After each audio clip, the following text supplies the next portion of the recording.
je dis, il y a plusieurs facettes à ce projet d'éducation artistique et culturelle. Il y a d'abord la facette historique, quoi, que les jeunes ils sachent ce qu'il y avait autrefois. Combien savent qu'il là sous ce parking il y avait un port. Et ensuite il y a déjà de sortir de l'école dehors, c'est de plus en plus important maintenant. Parce que en sortant dans le paysage, dans la nature, il y a une richesse en termes d'éducation extraordinaire. Scientifique, donc déjà d'apprendre à connaître la flore, la faune, ensuite aussi à apprendre à regarder, à être curieux, à être présent. Et puis après, alors l'imagination aussi. Et donc maintenant, cet atelier il va se dérouler en 4 sessions. La première session c'était donc sur le site, une sorte de repérage, de voir un peu l'état d'esprit dans lequel les cabaniers ont construit ces cabanes, hein, avec des matériaux de récupération très créatifs justement, des collages.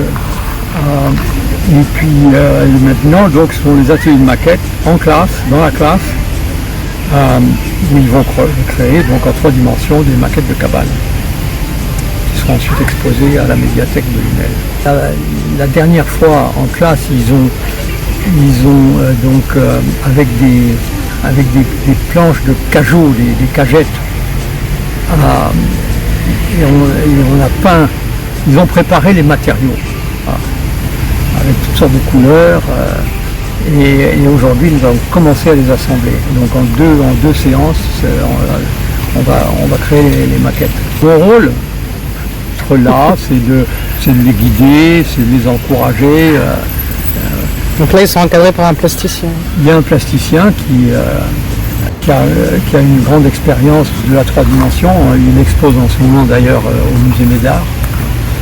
Il fait des compositions en 3 dimensions et animées en plus, extraordinaire. Donc il a une grande expérience et pédagogique aussi.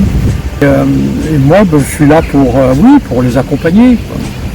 Parce que souvent les élèves ils bloquent un peu, ils n'osent pas, donc c'est là où il faut être présent et les encourager, y aller. Les tout petits, ils ont la créativité, elle part dans tous les sens.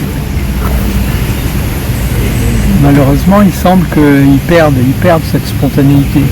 Et d'ailleurs, c'est ce que Picasso a essayé de toute sa vie. Il a essayé de retrouver la spontanéité de l'enfance.